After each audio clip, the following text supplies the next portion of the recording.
우리 계속해서 오늘도 마가복음의 말씀을 같이 나누겠습니다. 오늘 본문은 마가복음 1장 4절에서 8절 말씀입니다. 마가복음 1장 4절에서 8절까지 우리 같이 보겠습니다.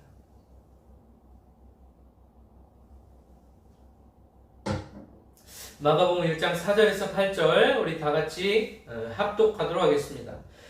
침례 요한이 광야에 이르러 죄 사함을 받게 하는 회개의 침례를 전파하니 온 유대 지방과 예루살렘 사람이 나아가 자기 죄를 자복하고 요단강에서 그에게 침례를 받더라. 요한은 낙타털 옷을 입고 허리에 가죽띠를 띠고 메뚜기와 석청을 먹더라.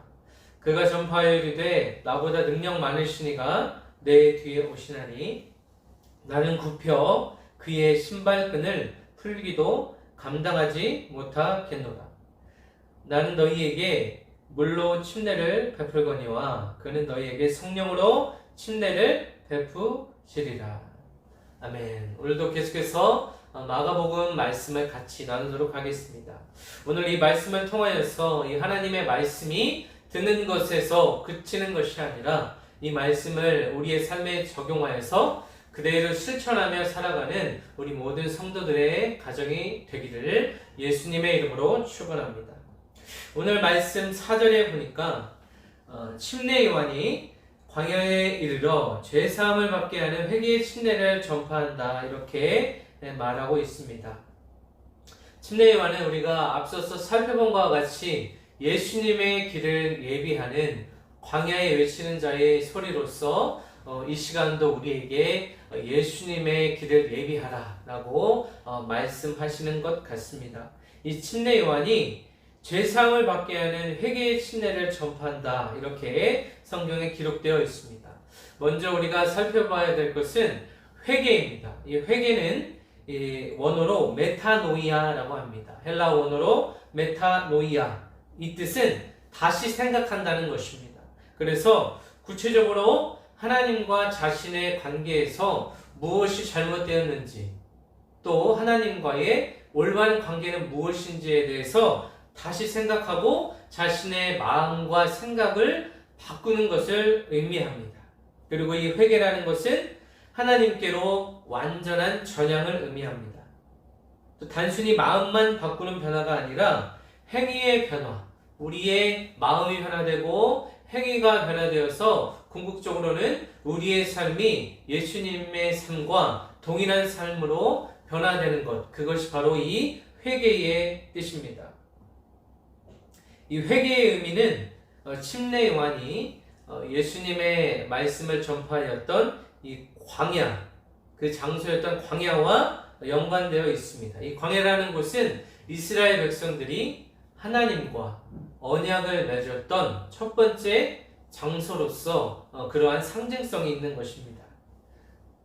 광야로 돌아가야 한다. 이러한 의미는 구약적 회개의 의미를 내포하고 있습니다. 그리하여서 구약 성경에서 또 광야에서 맺었던 이 언약이 신약 성경으로 와서 예수님께서 성취하는 모습을 오늘 본문에서도 우리가 유추해 볼 수 있습니다.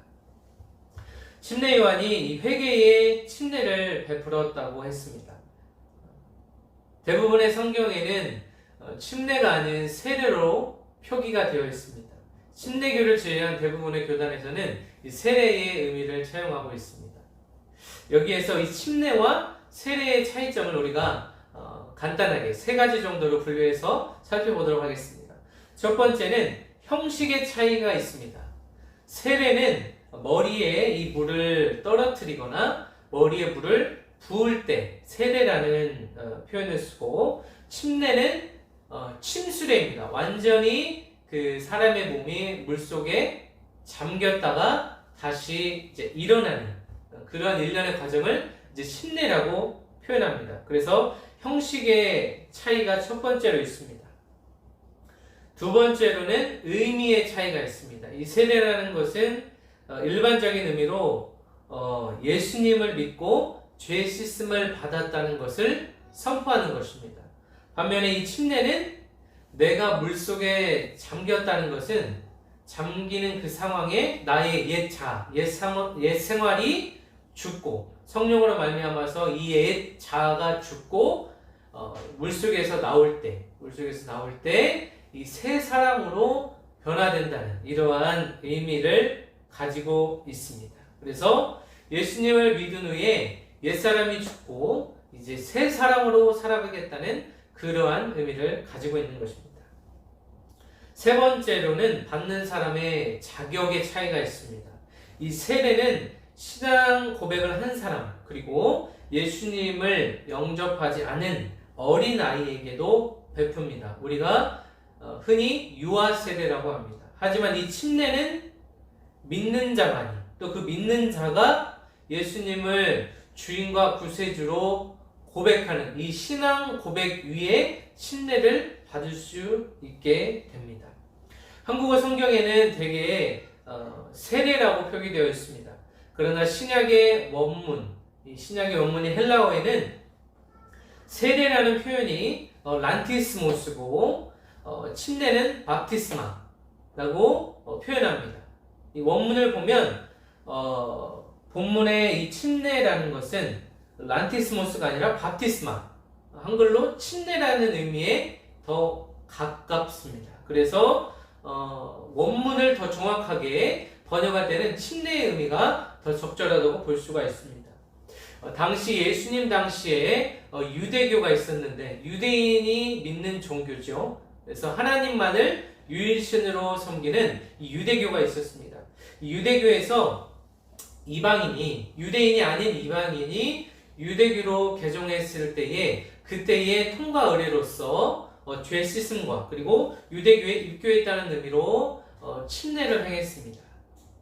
그래서 죄의 회개와 또 개종 의식, 이것이 이 침례라는 의미를 이 유대교에서 사용하고 있었습니다. 원칙적으로 오늘날 이 침례가 의미하는 것은 두 가지입니다. 죄가 사해지는 것, 죄의 씻음과 그 다음에는 그리스도와의 연합.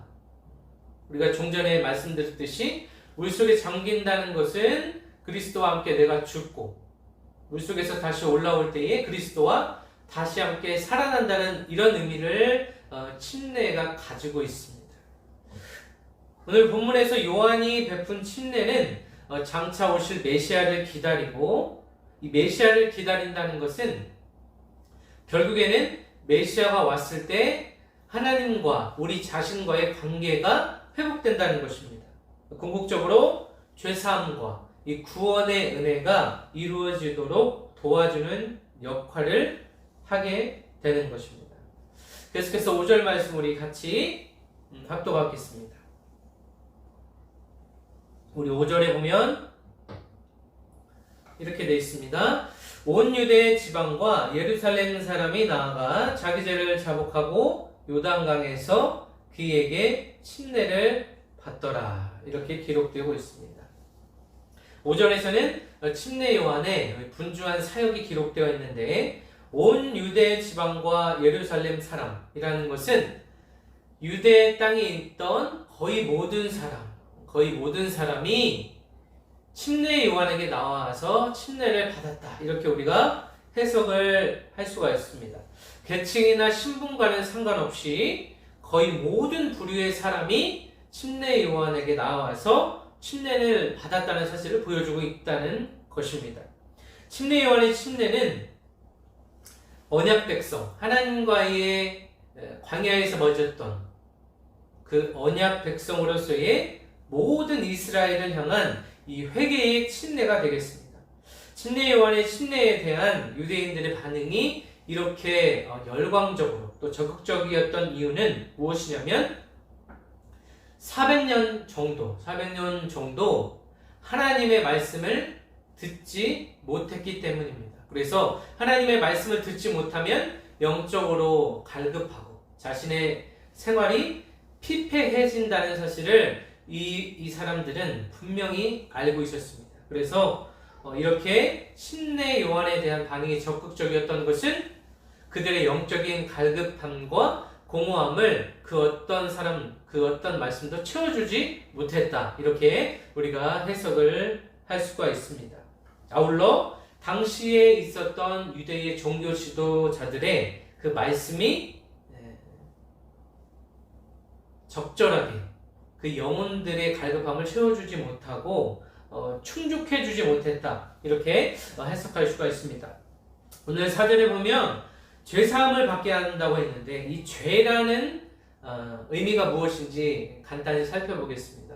우리가 죄라고 하면 여러 가지 의미를 생각할 수 있지만 이 죄의 원래의 그 의미는 우리가 화살을 쏘는 그러한 그 경기가 있는데 화살이 관역을 벗어난 상태, 이것이 바로 죄의 원래의 의미입니다. 그래서 하나님의 말씀이라는 이 관역에 우리의 삶이 도달하지 못했을 때 죄라고 표현합니다. 특히 이 요한복음, 우리 지금 마가복음을 보고 있지만 요한복음에서는 죄에 대해서 어떻게 정의하냐면 예수님을 믿지 않는 것이 죄다. 우리가 생각하는 죄의 개념과는 좀 상이할 수 있습니다. 요한복음에는 그렇게 표현되어 있고, 여기에서 이 마가복음에서 죄라는 것은 결국에는 하나님과의 단절, 하나님과의 분리, 하나님과의 어떤 관계가 분리된 상태로 놓여져 있을 때 그것을 죄라고 표현하고 있습니다. 이러한 죄를 당시의 사람들은 어떻게 했냐면 죄사함을 받게 하는 회개의 침례를 전파했을 때 자기 죄를 자복했다. 자복했다는 것은 스스로 엎드렸다는 거예요. 공개적으로 솔직하게 자신의 죄를 침례요한 앞에서 토설하고 고백하고 자신의 잘못을 뉘우쳤다는 것입니다. 그래서 죄의 고백은 회개의 표적이라고 우리가 볼 수 있습니다. 죄의 고백은 회개의 표적이다. 회개한 사람들은 반드시 죄를 자신의 마음으로, 행동으로, 자신의 입술로 고백하게 되어 있다는 것입니다. 그래서 그 이후에는 새로운 삶으로의 전환이 반드시 임해야 되는 것입니다. 전통적인 유대관념, 유대 사람들이 생각할 때에 이 죄라는 것은 율법을 지키지 않을 때, 오늘날로 말하면 헌법을 지키지 않는 삶, 이것을 말하지만 궁극적으로 이 복음서에서 얘기하고 있는 것은 하나님과 단절된 상태, 이 단절되었기 때문에 하나님께서 인간이 회개할 때 하나님께서 용서의 은혜를 허락하셔야지만이 이 관계가 회복되게 됩니다. 그래서 이 죄의 회복은 곧 하나님과의 관계 회복, 이렇게 우리가 표현할 수도 있겠습니다.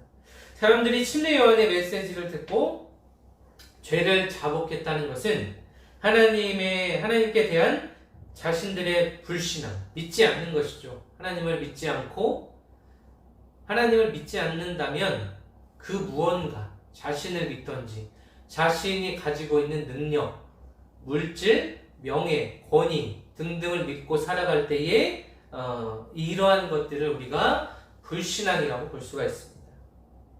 그래서 죄를 자복했다는 것은, 다시 말씀드리면 하나님께 자신의 죄를, 자신의 불신앙을 인정하고 악한 길로 가는 것을 포기했다는 것을 의미합니다. 우리 계속해서 6절의 말씀을 보겠습니다. 6절의 말씀을 보면 요한은 낙타 털 옷을 입고 허리에 가죽띠를 띠고 메뚜기와 석청을 먹더라. 요한의 행색과 요한의 이제 식습관에 대해서, 전반적인 생활에 대해서 나타내고 있습니다. 침례 요한의 모습은 당시 근동 지방, 이 사막에서 수행하는 전형적인 성자의 모습을 나타내고 있습니다. 이 낙타털 옷이라고 하면 아주 신분이 낮은 서민계층들이 즐겨 입었던 통으로 짠 이 낙타털 옷, 거기에다가 이제 가죽 띠를 허리에 매는 것입니다. 그래야지만이 이제 활동하기에 용이했기 때문에 이러한 모습으로 살아가고 있었습니다. 그리고 메뚜기와 석청을 먹었다고 했는데, 이 석청은 당시 광야의 사막에서 나는 야생 꿀을 의미합니다. 그래서 한마디로 그의 의식주 생활, 침례 요한의 의식주 생활은 단순하고 소박하고 청빈했다. 이렇게 살아갔다라고 우리가 볼 수 있습니다. 침례 요한은 자신의 소명을 인식하고 의도적으로 금욕적인 생활 방식을 채택했다고 볼 수 있습니다. 침례 요한의 금욕 생활의 모델이 모든 시대에, 오늘날 시대에 그대로 적용될 수는 없지만 침례 요한이 가지고 있던 그 정신, 침례 요한의 사명, 하나님께서 맡겨주신 그 사명의 길을 걸어가는 데 있어서 아주 단순하게, 아주 소박하게, 아주 청빈하게 살아갔다는 것이 오늘날 이 풍요를 누리고 있는 우리 크리스천들에게, 그리스도인들에게 주는 교훈이 있다고 봅니다. 계속해서 7절의 말씀을 보겠습니다. 그가 전파하여 이르되 나보다 능력 많으신 이가 내게 오시나니 나는 굽혀 그의 신발끈을 풀기도 감당하지 못하겠노라. 계속해서 침례 요한은 예수님에 대해서 나보다 능력 많으신 이는 예수님을 가리킵니다. 그래서 침례 요한의 이제 사역이 마무리되면서 침례 요한은 결국 교수형, 머리가 잘리는 그러한 순교를 당하게 됩니다. 그 이후에 예수님께서 사역을 하시게 되는데 침례 요한이 자신을 극도로 겸손한 자라고 겸손하게 이제 자신을 표현하는 이 표현이 신발끈 풀기도 감당하지 못하겠다. 갑자기 이제 신발끈이 나오는데 이거는 이제 근동, 고대 근동의 사람들의 풍습을 보면은 주인이 밖에서 돌아오면 그 집에서 가장 지위가 낮은, 가장 천한, 비천한 종들이 주인의 신발끈을 벗기고 그 발을 물로 세척해주는 세족을 하게 됩니다. 그래서 당시에 이 발을 씻기고 신발끈을 푸는 일은 가장 천박한, 가장 비천한 종들이 하는 행위입니다. 침례 요한은 자신이 메시아에 대해서, 예수님에 대해서는 그런 일조차 할 자격이 없는 사람이라고 극도의 겸손한 자세를 가지고 표현한 것입니다. 예수님께서도 이 낮은 자에 대해서, 섬김에 대해서 표현했는데 우리 한 구절 찾아보겠습니다. 우리 마태복음 23장으로 가겠습니다. 마태복음 23장, 우리 복음서 맨 처음에 있습니다. 네, 앞쪽으로 좀 가시면 마태복음 23장 11절에서 12절 우리 같이 보겠습니다. 마태복음 23장 11절 12절 말씀을 우리 다 같이 합독합니다. 너희 중에 큰 자는 너희를 섬기는 자가 되어야 하리라. 누구든지 자기를 높이는 자는 낮아지고 누구든지 자기를 낮추는 자는 높아지리라. 오늘날의 사회는 자신을 드러내고 과시하고 자랑하는 그러한 시대 속에서도 예수님께서 말씀하시기를 낮아지고 섬길 때에, 낮아지면서 섬길 때에 예수님께서 높여주신다고 말씀하고 있습니다. 이 낮아짐과 섬김이 바로 그리스도인, 오늘날을 살아가는 그리스도인의 또 자세이기도 합니다. 우리 마지막으로 8절의 말씀을 같이 읽겠습니다. 나는 너희에게 물로 침례를 베풀었거니와 그는 너희에게 성령으로 침례를 베푸시리라. 아멘. 그래서 8절은 결과적으로 요한의 물침례와 예수님의 성령 침례, 이 물침례와 성령 침례 이 두 가지가 대비되는 모습을 볼 수 있게 됩니다. 우리가 하나하나 살펴보자면 이 물침례라는 것은 성령 침례를 받기 위한 준비가 됩니다. 우리가 메시아를 영접하기 위한 준비이고 또 종교적이고 도덕적인 회개, 또 형식적, 가식적 습관, 자신의 그 안 좋은 습관에 대한 회개이고, 또한 당시 유대인의 관점에서 보면 선민의식, 당시 유대인이 가지고 있었던 하나님의 백성, 아브라함의 자손이라는 이 선민의식에 대한, 이 교만에 대한 회개가 이 물침례의 상징, 물침례가 가지고 있는 상징성이라고 볼 수 있습니다. 반면에 이 예수님의 침례, 예수님이 주시는 이 침례는 무엇이냐면 성령 침례입니다. 성령 침례는 예수님을 실제적으로 우리가 영접하고 영적으로 회개한 다음에 그 회개의 열매가 맺어지는 그 과정까지를 나타내고, 다시 말하면 자신이 어떠한 사람인가 예수님 앞에서 철저하게 깨닫고 이제는 나 자신의 능력과 힘으로 살아가지 아니하고 예수님의 능력으로 살아가겠다는 이러한 의미, 그리고 예수님의 능력이 담긴 것이 이 성령 침례라는 것입니다. 이 성령 침례를 받으면 어떻게 사람이 변해야 되냐면 죄가 없어지니까 의로운 사람이 되고 또 예수님과의 인격적인 만남이 시작됩니다. 인격적인 만남, 교제가 시작되기 때문에 함부로 행동하지 않고 이 성경 말씀이 어떤 말씀으로 우리 삶에 다가오는가, 그래서 말씀을 사모하고 예배를 사모하고 또한 기도하고 또 찬양하는 삶으로 변화된 그 사람이 진정한 성령 침례를 받았다라고 우리가 볼 수가 있겠습니다. 우리가 오늘은 4절부터 8절까지 말씀을 살펴보았습니다. 주님께서 결국 원하시는 것은 당시에 요한이 베풀었던 물침례가 아니라 이제는 예수님께서 약속하신 성령이 오신 지금은 성령의 시대입니다. 그래서 성령 침례를 베푸시기를 원하십니다.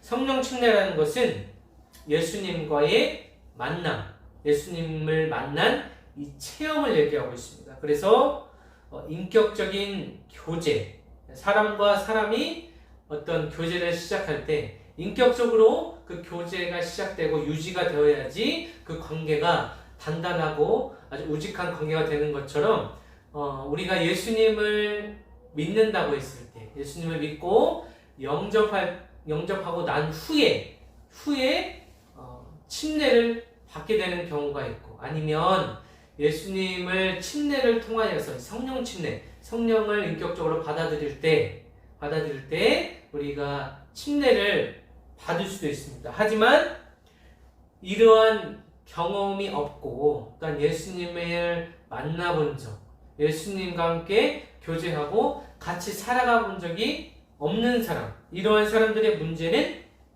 무엇이냐 생각해 보았을 때 두 가지, 이 육체의 욕망, 우리가 저번에도 잠깐 살펴보았듯이 육체의 소욕, 그다음에 안목의 정욕, 또 이생의 자랑, 이 세 가지로 대표되는 것들로 우리의 마음이 꽉 차여 있기 때문에, 꽉 가득 차 있기 때문에 예수님께서 자리할 자리가 없다는 것입니다. 성령께서 우리에게 임하실 자리가 없다는 것이고, 두 번째로는 이 육체의 욕망 다음에 이 말씀에 대한, 성경 말씀에 대한 무지, 이 무관심, 그리고 무시하는 것, 이 말씀을 무시할 때 우리는 예수님을 체험하지 못합니다. 그렇기 때문에 우리 자신이 어떠한 그 정체성과 근본을 가지고 있는가. 성경의 창세기에서 하나님께서 사람을 창조하셨다라고 했을 때 우리가 일반적으로 흙으로 알고 있지만, 흙으로 빚어서 창조하였다 이렇게 우리가 알고 있지만, 원문에 가까운 표현은 아파르라는 이 먼지입니다. 먼지. 그만큼 먼지와 같이 하찮은 인생이다라는 것을 우리가 먼저 깨달아야 됩니다. 그리하였을 때 우리의 삶을 주님께 맡겨드릴 수 있다는 것입니다. 우리는 우리 자신 본연의 정체성을 잊고 살아가는데 가장 큰 문제가 있다고 볼 수 있습니다. 이런 문제에 대한 인식 자체도 없기 때문에 우리의 삶의 변화는 기대할 수가 없는 것입니다. 예수님께서 또한 성령께서 우리에게 진정 원하시는 것은 주님과의 교제 이전에 주님과 관계가 회복되는 것입니다. 그래서 관계가 회복되고 주님과 교제하며 그 이후에 성령을 체험하여 결국에는 거룩한 삶, 의로운 삶을 살아가는 것입니다. 이 거룩한 삶이라고 하는 것은 성령을 체험하고 그분의 능력을 입어야지만이 우리 인간 안에서 나올 수 있는 이 능력은 한계가 있고 인간의 마음과 행동은 본질적으로 부패된 상태이기 때문에 성령의 능력을 힘입어야 된다는 것입니다. 우리 신앙생활에 성령 침례, 이 성령을 경험하지 못하고 체험하지 못한다면 신앙생활을 명의에 나가기가 힘듭니다. 그래서 일주일에 한 번 드려지는 이 예배조차도 버거운 소위 이 썬데이 크리스천이라고 하는 사람들이 늘어나고 있는 것입니다. 이 성령 침례는 성경에만 기록된 것이 아니라 이 성경에만 기록된 역사적 사건이 아니라 오늘 이 시간에도 여러분 심령에 일어날 수 있는 사건임을 믿으시길 바랍니다. 성령 침례는 다시 말하면 예수님과 내 자아가 죽고 나의 이 자아라는 것은 옛사람, 성경의 표현, 바울의 표현은 옛사람, 바울의 표현으로 하자면 옛사람인데 나의 옛사람이 죽고 예수님과 변화되어서 새 사람이 되는 것입니다. 이런 사건이 우리 삶 속에 발생되기 위해서는 먼저 침례 요한에게 나왔던 그 수많은 군중들, 그 수많은 무리처럼 먼저 회개의 결단, 회개의 결정, 회개의 심령으로 나와야 하는 것입니다. 우리 한 구절 성경 더 찾아보겠습니다. 요한 1서, 저기 성경, 신약성경 저기 뒤쪽에 있습니다. 요한계시록 전절에 보면 우리 요한 1서가 있습니다. 신약성경 389페이지 정도에 있습니다. 요한 1서 1장 9절. 요한 1서 1장 9절에서 10절. 우리 신약성경 389페이지 정도 제가 가지고 있는 성경. 요한일서 1장 9절 10절 우리 같이 읽겠습니다. 만일 우리가 우리 죄를 자백하면 그는 미쁘시고 의로우사 우리 죄를 사하시며 우리를 모든 불의에서 깨끗하게 하실 것이요 만일 우리가 범죄하지 아니하였다 하면 하나님을 거짓말하는 이로 만드는 것이니 또한 그의 말씀이 우리 속에 있지 아니하리라. 이렇게 표현되고 있습니다. 여기서 9절에서 미쁘시다는 것은 믿음직스럽다, 성실하시다, 신실하시다, 변함이 없으시다 이렇게 해석을 할 수 있습니다. 그래서 먼저 우리가 주님을 받아들이고 예수님을 받아들이고 우리가 지은 입술로 우리의 손과 발로 우리의 행위로 지은 이 죄들을 주님 앞에 토설하고 고백할 때에 예수님께서 모든 불의에서 우리를 깨끗하게 하신다는 것은 죄를 사하여 주신다는 것입니다. 그래서 다시 역으로 말씀드리자면 우리가 죄를 고백하지 않는 것은 우리 10절의 말씀 하나님을 거짓말하는 이로 만드는 것이다. 이렇게 우리가 해석을 할 수가 있습니다. 먼저 전심으로 자신의 죄를 모두 주님 앞에 토설하고 주님 앞에 무릎 꿇고 엎드리고 자신을 완전히 낮추는 사건이 먼저 있어야 됩니다.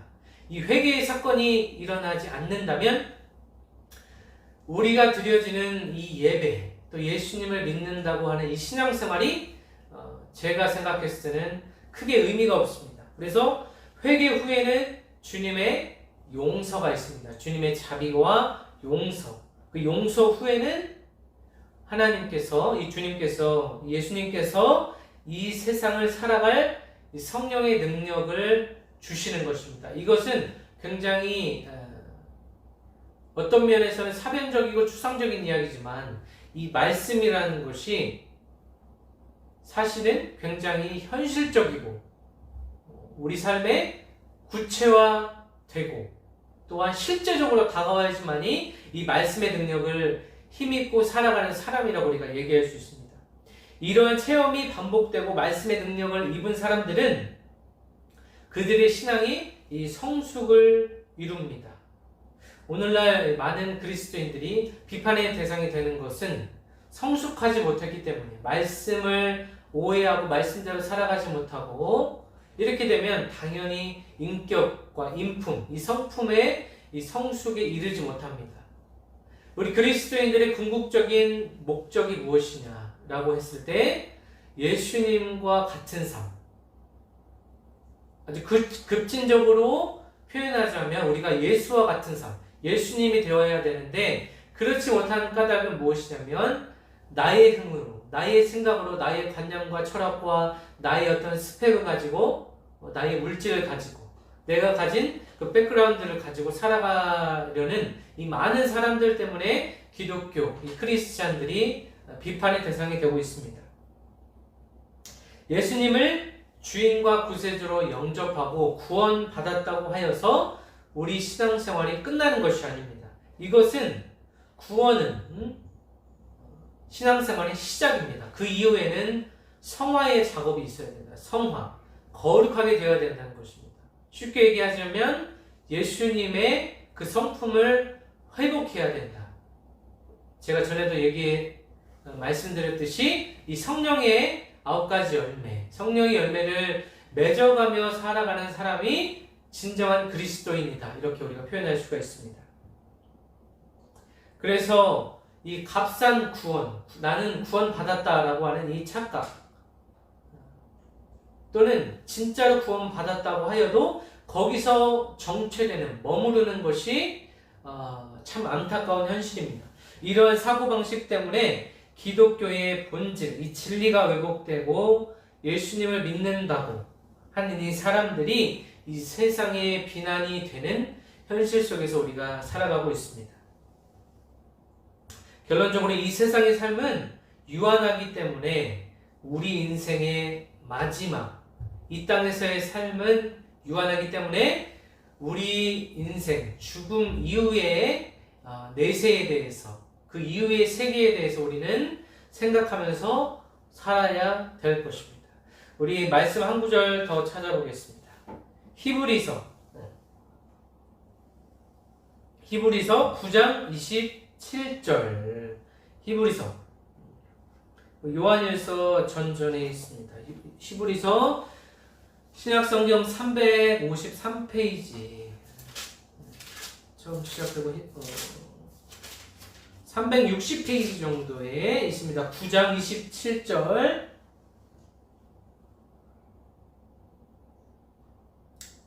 우리 같이 합독합니다. 히브리서 9장 27절 다 같이 합독합니다.